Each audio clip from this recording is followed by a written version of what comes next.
Oi, eu sou o José Orenstein, editor que cuida dos podcasts aqui do Nexo. E esse aqui é o Como Começar, o nosso podcast de cultura. Funciona assim: a cada edição, um jornalista daqui do Nexo se debruça sobre a obra de algum artista ou movimento, do cinema, da música ou da literatura. No programa de hoje, a Laura Kapeliushnik vai te guiar pela obra do escritor Caio Fernando Abreu. Ele foi um dos grandes nomes de uma geração de autores que surgiu na década de 70, junto com Moacir Scliar, João Gilberto Noll e outros. A obra do Caio é um mapa para as angústias de uma geração que viveu a repressão do regime militar e os anos da contracultura, e que mais tarde teve de enfrentar também o estigma da AIDS. Mas quem vai te contar mais sobre isso é a Laura. Vai lá, Laura!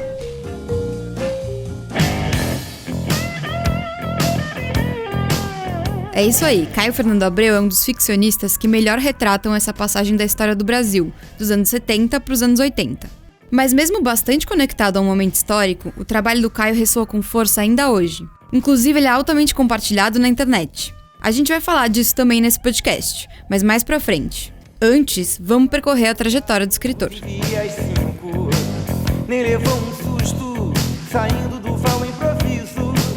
Era quase meio-dia no lado escuro da vida.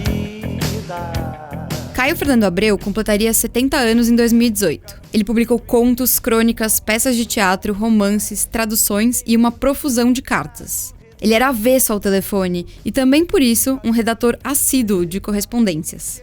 Este ano, 2018, pela primeira vez, todos os contos dele foram reunidos em um livro, no volume Contos Completos, lançado pela Companhia das Letras.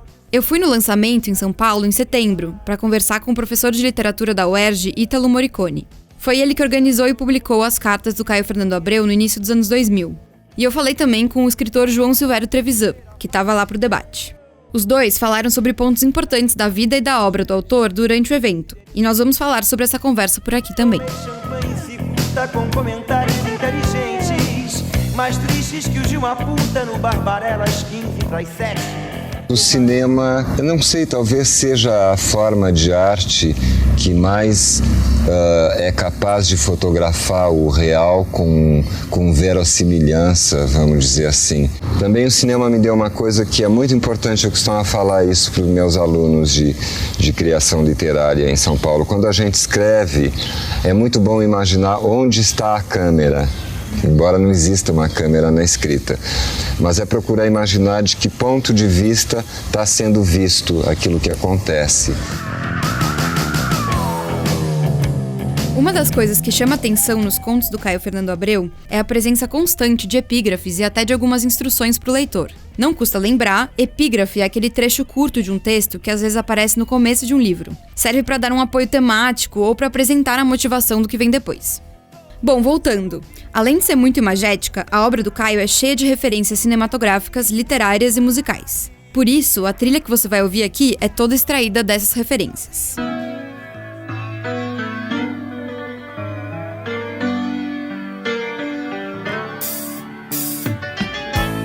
Amor, meu grande amor, não chegue na hora marcada.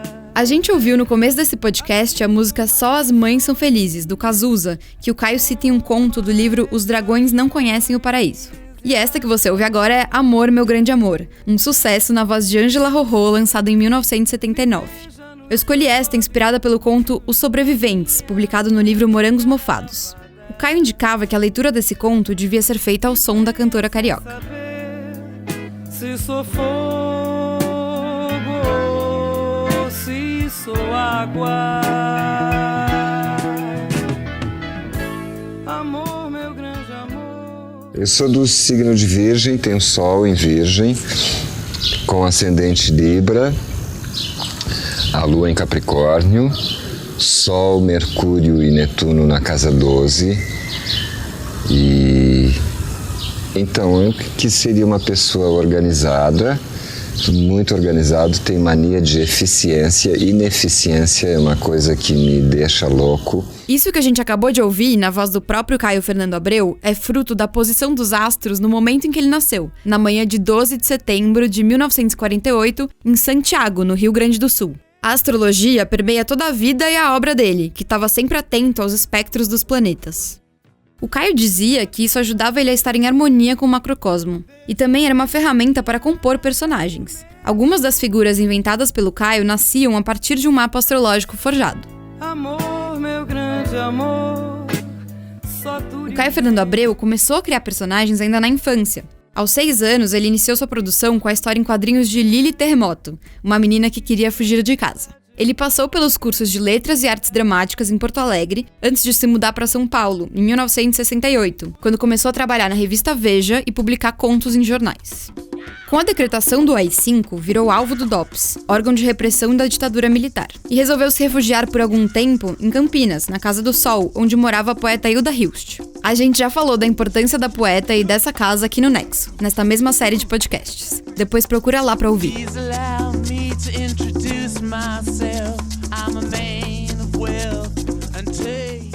Foi nesse período, morando com a escritora Obscena, sua grande amiga, que o Caio escreveu a maior parte dos contos de Inventário do Irremediável. Esse livro, de 1968, é considerado sua estreia, já que os originais do primeiro livro, chamado Três Tempos Mortos, se perderam. Esse pano de fundo, quer dizer, a ditadura, o contato com figuras como a Hilda e o universo cultural do fim dos anos 60 e começo dos 70, são bem importantes para a gente entender a atmosfera do trabalho do Caio. Por isso eu pedi para Heloísa Buarque de Holanda falar um pouco mais sobre o momento em que os autores dessa geração começaram a publicar. Caio Fernando Abreu é da geração dos anos 70, 80. Esses anos são os anos mais duros da ditadura. Foi uma época de terror, de paranoia, em que as pessoas eram presas, desaparecidas, censura para todo lado, o Congresso desativado, quer dizer, era um momento realmente muito pesado, que a gente até chamou de geração do sufoco, essa geração de jovens desse momento, porque eles viviam realmente sob uma pressão enorme e sem informação nenhuma. É também chamado de geração AI-5, que foi o ato institucional que consolidou a pressão da censura na ditadura. A Heloísa, que é crítica literária e professora da UFRJ, me explicou que o Caio é um escritor da segunda leva da contracultura. E que depois do tropicalismo apareceu uma geração que investia numa ideia que eles conheciam como sendo o pessoal é político. Essa nova mentalidade desestabilizou os comportamentos, as linguagens e as questões da maneira como eram formuladas pela esquerda, que naquele momento se opunha à ditadura. Caio foi um deles. Ele era muito talentoso e expôs sem medo as suas angústias, seus sentimentos, suas vivências, suas paranoias, e consegue trazer para a arena política temas até então não valorizados pela política da oposição, com os quais toda uma geração se identificava profundamente. A partir de Pedras de Calcutá, publicado em 1977, a inclinação do autor para esse retrato da juventude sem regras, das drogas, da libertação sexual, ganha destaque. E toda a obra dele tem esse caráter de depoimento geracional, a partir das experiências que ele viveu com relação à contracultura, à solidão das cidades e à vida noturna.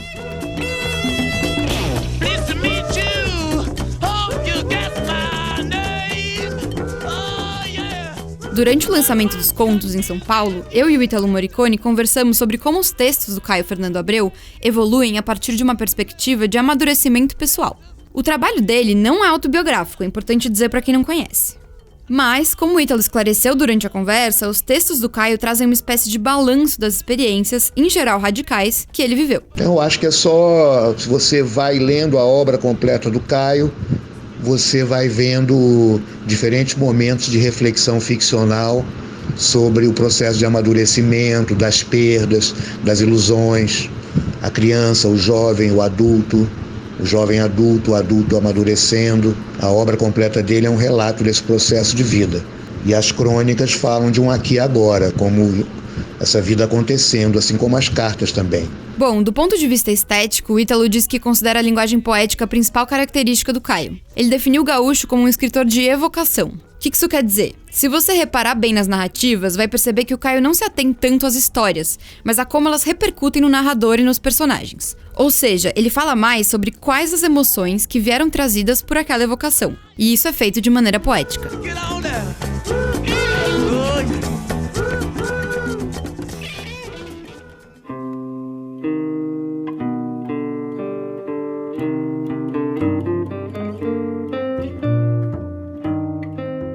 Durante a carreira, o Caio viveu entre São Paulo, Porto Alegre e Rio de Janeiro, trabalhando como escritor e como jornalista. Ele passou pelas redações de revistas como A Nova, Pais e Filhos e Manchete. Também morou na Europa na década de 70, experiência que inspirou a peça Pode Ser Que Seja Só o Leiteiro Lá Fora.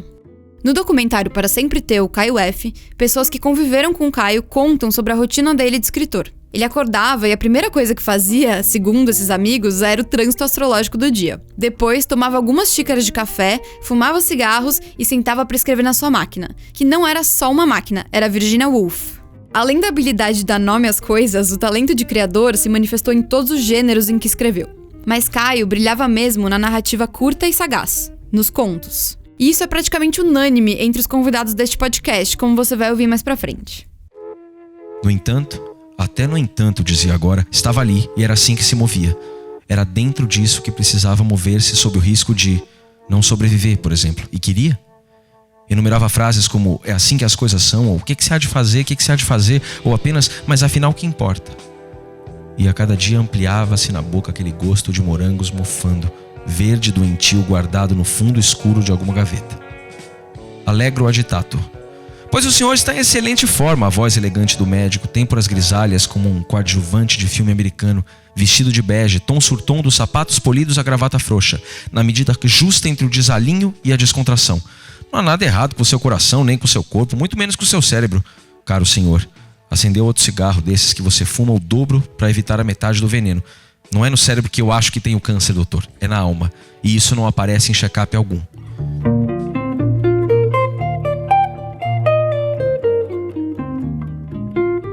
Este que você escutou agora é o dramaturgo e músico Vinícius Calderoni. A gente também se encontrou no lançamento dos contos completos. O Vinícius leu alguns trechos da nova edição para o público.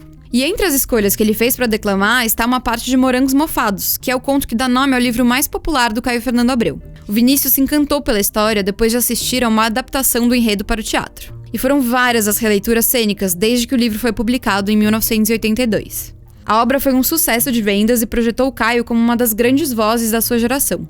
A Heloísa Buarque de Holanda escreveu um artigo para o Jornal do Brasil nos anos 80 chamado Hoje Não é Dia de Rock, em que elogiava Caio e seus morangos.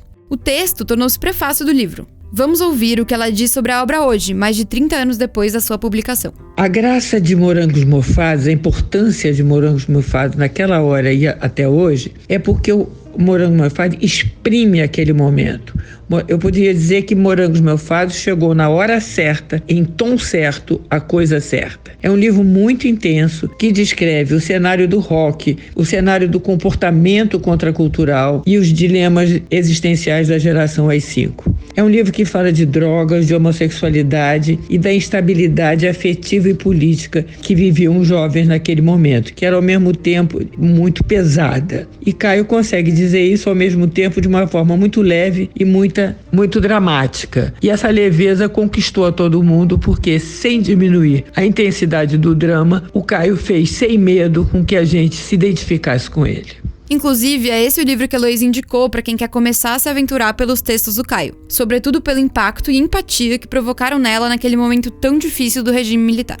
A Heloísa me disse que Morangos era sua recomendação feita com um coração, feita como leitora, mas ela também apresentou outro jeito de começar a ler Caio Fernando Abreu. Eu, como professora, indicaria a sua correspondência, as cartas do Caio, porque elas são chave, elas dão elementos fundamentais para compreender sua obra literária. E é uma coisa íntima também, que você vê ele falando com os amigos de forma afetuosa, contando pequenas histórias que você depois vê trabalhada literariamente pela obra fora. Enfim, os dois são muito importantes. Agora o Vinícius vai ler um trecho de uma das obras mais importantes do Caio. É Sargento Garcia, uma narrativa homoerótica que tem início nas fileiras do exército. Sem mover a cabeça, senti meus olhos de cobra percorrendo meu corpo inteiro vagarosamente. Leão entediado, general espartano, tão minucioso que podia descobrir a cicatriz de arame farpado escondida na minha coxa direita, os 3 pontos de uma pedrada entre os cabelos e pequenas marcas, manchas, mesmo as que eu desconhecia, todas as verrugas e os sinais mais secretos da minha pele. Moveu o cigarro com os dentes. A brasa quente passou raspando junto à minha face. O mamilo do peito saliente roçou meu ombro. Voltei a estremecer. Mocinho delicado, hein? É daqueles bem educados, é? Pois se te pego num cortado bravo, tu vai ver o que é bom pra tosse, ô perobão. Os homens remexiam-se inquietos. Romanos queriam sangue. O rebenque, a bota, o estalo. Sentido! A homossexualidade perpassa toda a obra do Caio, não só no campo da descrição de relações afetivas ou sexuais, dentro daquele balanço das experiências próprias que a gente falou mais cedo. O Caio também retratou e denunciou a violência homofóbica por meio de seus contos. A gente pode dizer que, num certo sentido, o Caio tinha uma resistência a esse se assumir gay, né? Talvez movido por uma coisa meio Foucaultiana, né? Que o Foucault não gostava daquela história de ter que confessar, de ter que ficar dizendo o que eu sou, o que eu não sou, né? O Foucault tinha uma perspectiva queer de resistir às identidades, ele tinha uma visão libertária, e eu acho que o Caio tinha muito isso, quer dizer, ele não fugia à problemática homossexual na sua obra, mas ele não queria nem ele, pessoa, ser etiquetado, rotulado dentro de uma gavetinha limitada de sexualidade, e muito menos a obra dele. Porque, na verdade, quando o Caio escreve sobre experiências homossexuais, ele está escrevendo sobre a experiência sexual, um tipo de experiência sexual. Então é muito mais importante para o Caio a questão da sexualidade do que propriamente da homossexualidade, digamos assim, né? E a questão da sexualidade no Caio Fernando, ela também se relaciona com uma angústia muito grande sobre o afeto, sobre o amor, sobre a carência, a necessidade de afeto, né? E a dificuldade do afeto, né? Dentro de uma cultura jovem, de uma contracultura, né? A relação do Caio com a sua orientação sexual é uma discussão que até hoje não chegou a um consenso. O que se pode afirmar, como o Ítalo me explicou depois, é que independentemente de qual fosse sua orientação, quer dizer, bi, homo ou pansexual, tem uma angústia presente na sua ficcionalização da sexualidade. E ela está diretamente ligada às relações homossexuais. Nas palavras do Ítalo, é o aspecto homossexual que põe sua máquina criativa para rodar. É claro que é uma hipótese. Eu argumento que as cenas orgiásticas heterossexuais, ou mesmo cenas afetivas heterossexuais, elas, num certo sentido, na minha opinião, elas projetam uma libido que é mais homo ou pansexual do que propriamente heterossexual. Então essa homossexualidade ela está perpassando toda a obra do Caio Fernando Abreu. Bom, e mesmo não abraçando explicitamente uma pauta identitária, os textos do Caio tinham uma pegada política, que a gente pode entender dentro dessa chave de que naquela época o pessoal era o político.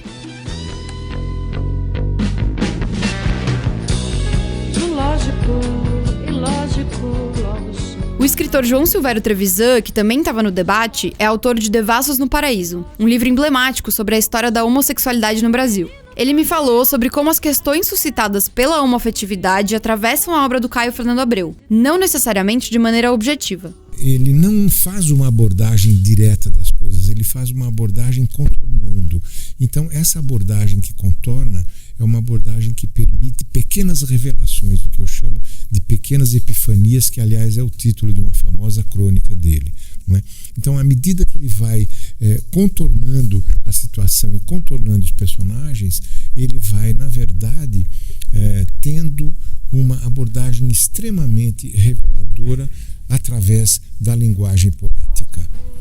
Logo sou o menino que abriu a porta das feras no dia em que todas as famílias visitavam o zoo.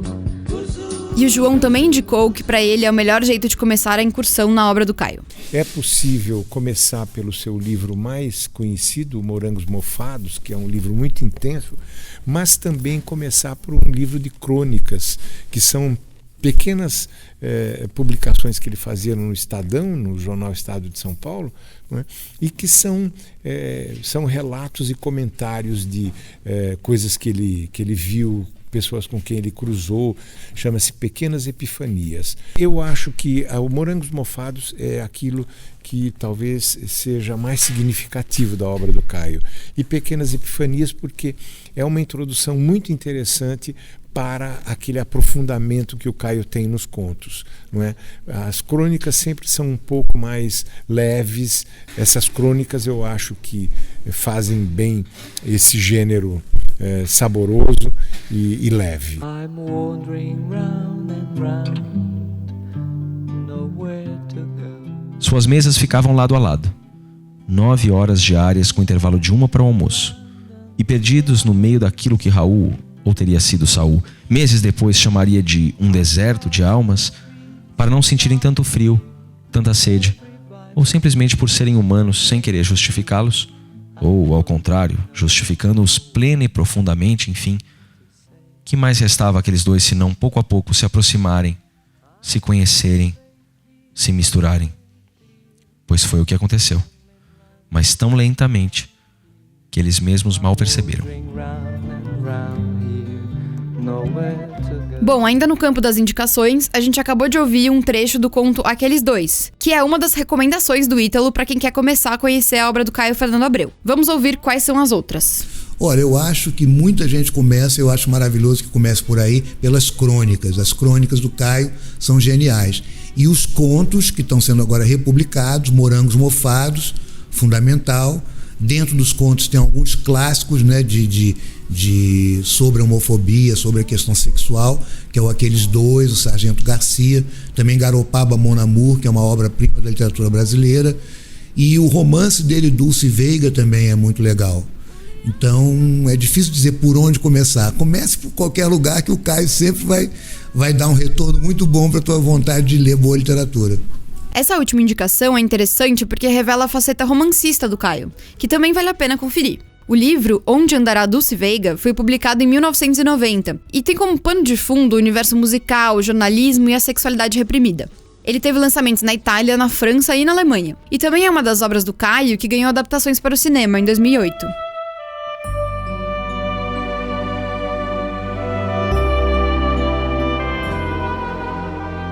O Caio Fernando Abreu mantinha uma coluna no jornal O Estado de São Paulo quando descobriu que era portador de HIV nos anos 90. E ele emocionou seus leitores com a publicação no jornal de Primeira Carta para Além dos Muros, em que revelou o diagnóstico. A publicação foi seguida de mais 3 cartas. A última foi publicada em dezembro de 1995, 2 meses antes da morte do autor. Elas falam abertamente do sofrimento causado pelo diagnóstico, do cotidiano no hospital e das reflexões sobre a morte. No existe un momento del día en que pueda apartarme de ti. Assim como fez no conto Depois de Agosto, Caio ajudou a romper o silêncio em torno da doença e o preconceito em decorrência desse silêncio, como nos conta o Ítalo Morricone. Porque se teve uma coisa que a epidemia do HIV trouxe, na época maior da crise dos anos 80, 90, foi uma unificação e uma conscientização e a criação de uma comunidade, né, gay, né? Para o Caio Fernando, essa politização realmente é mais para o final da obra dele. É nos anos 90 que você vai encontrar um discurso mais assim, de grupo, digamos assim, né? Mais um discurso mais político mesmo.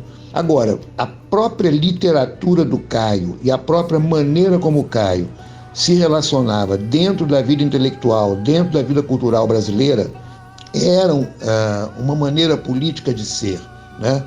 É como o Caio usava a palavra enfrentativo, né? A ficção mostra que o Caio não tinha medo nenhum de enfrentar essas questões no terreno que era o mais importante para ele, que era o terreno da ficção. O escritor já vinha reeditando parte de sua obra desde a década de 80. O Inventário do Irremediável, O Ovo Apunhalado e Morangos Mofados ganharam edição revisitada e modificada pelo autor anos depois do lançamento. E ele continuou esse processo de lapidação da própria obra quando se viu tendo de enfrentar a iminência da morte.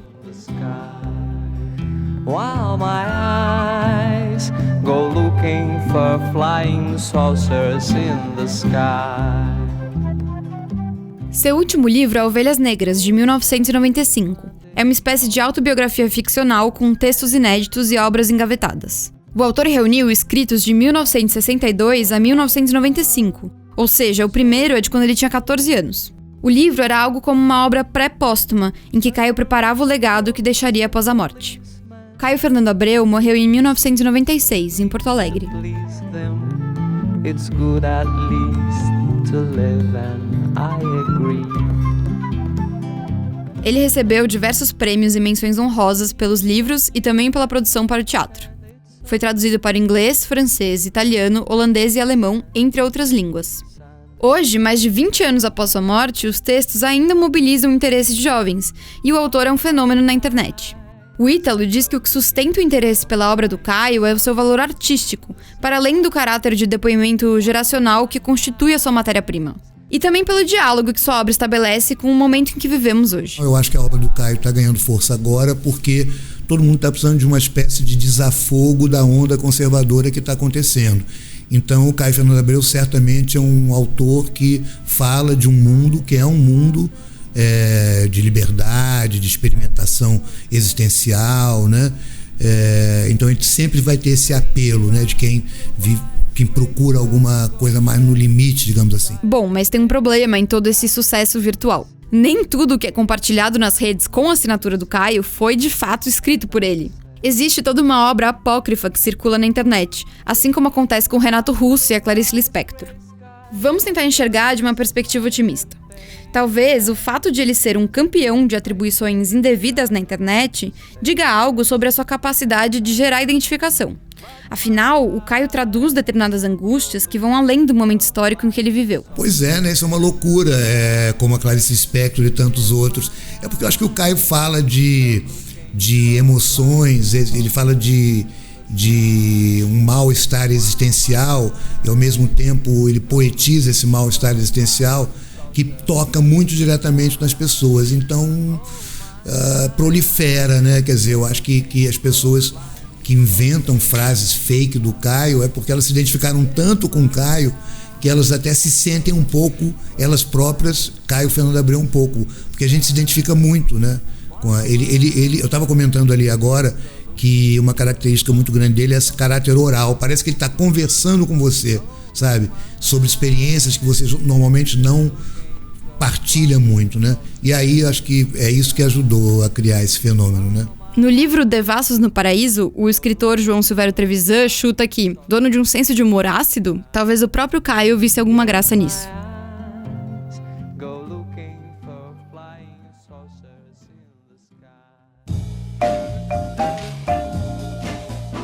Termina aqui o Como Começar a Ler, Caio Fernando Abreu.